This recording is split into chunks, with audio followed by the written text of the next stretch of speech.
Bonjour, assalamu alaikum, bienvenue pour cette nouvelle émission de Halal ou Haram. Alors, je suis accompagné avec Monsieur Omar Ahmed.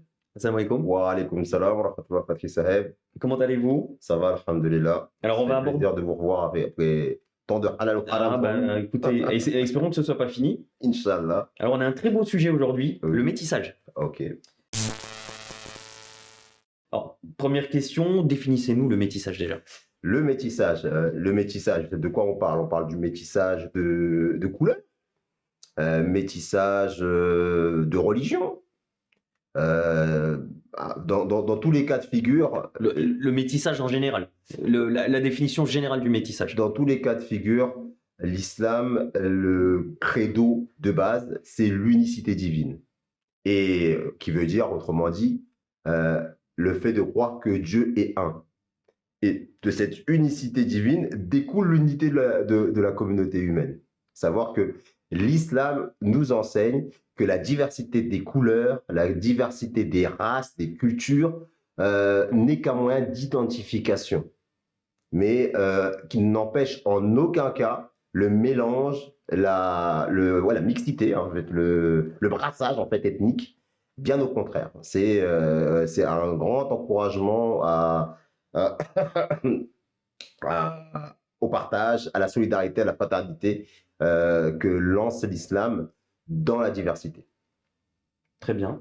Et du coup, justement, alors on vient de parler du métissage en général. Est-ce que l'islam encourage au métissage? Est-ce que le métissage entre plusieurs nations, est-ce que le métissage est-ce que le métissage, la mixité sont encouragés? Est-ce que c'est Bien, non seulement il l'encourage, mais il combat surtout l'isolationnisme, il combat surtout l'arrogance qu'il y a de croire que parce que on est différent, donc il y a forcément dans cette différence une marque de supériorité d'une couleur sur un autre.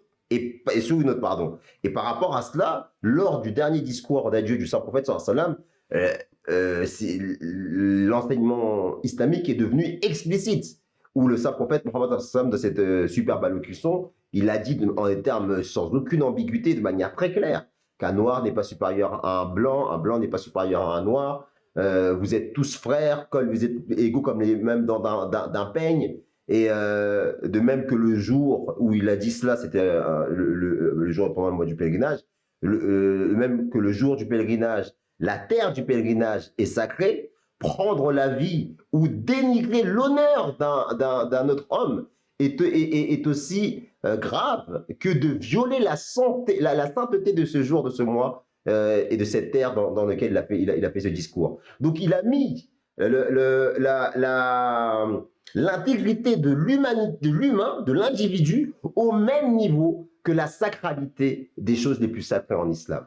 C'est dire à quel point l'islam veille à ce que cette diversité ne soit pas une source de division, mais bien au contraire d'unité entre les individus. Alors, que pouvez-vous nous dire à propos de ce verset? Alors, Bismillahirrahmanirrahim. Ô homme, nous vous avons créé d'un mâle et d'une femelle, et nous avons fait de vous des nations et des tribus, pour que vous vous connaissiez entre vous. Le plus noble d'entre vous auprès de Dieu est le plus pieux. Dieu est certes omniscient et grand connaisseur. Oui, bah, ce verset, il va complètement dans le sens de la parole que le Saint-Prophète lui a dit. D'ailleurs, si le Saint-Prophète a dit une telle parole, c'est parce que, comme le disait sa noble épouse Aïcha, c'était le Coran personnifié. Et ce verset nous enseigne que cette diversité, ces différences n'ont été faites uniquement que pour que les hommes puissent s'identifier les uns les autres et pour rien d'autre. Mais il y a quand même une certaine nécessité à aller rencontrer celui qui est différent, à aller se mélanger avec celui qui est différent. C'est là la beauté de la création, c'est parce que dans chaque créature et dans chaque différence, il y a une richesse.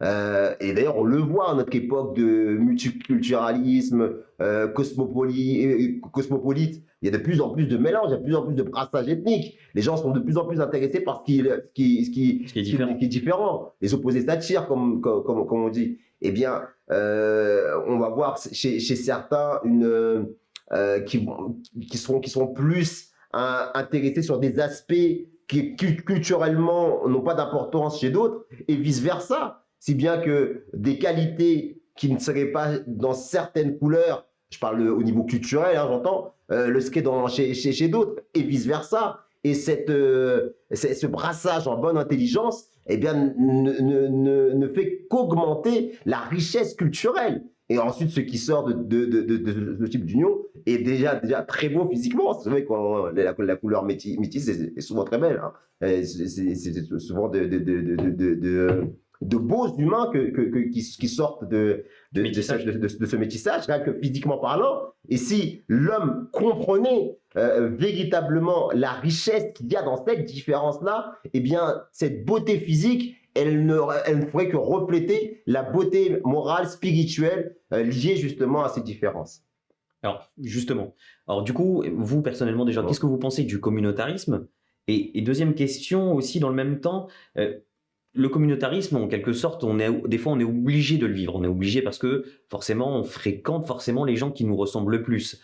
Mais justement, que dit l'islam à propos de ça? Est-ce que l'islam encourage quand même un certain communautarisme ou pas? Il y a communautarisme et vie en communauté, c'est deux choses différentes.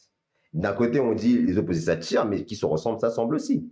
Et c'est pas parce que vous allez aller naturellement vers celui qui vous ressemble que forcément vous allez exclure l'autre. La différence entre la vie en communauté et le communautarisme, c'est que d'un côté, vous avez l'inclusion et de l'autre côté, vous avez l'exclusion.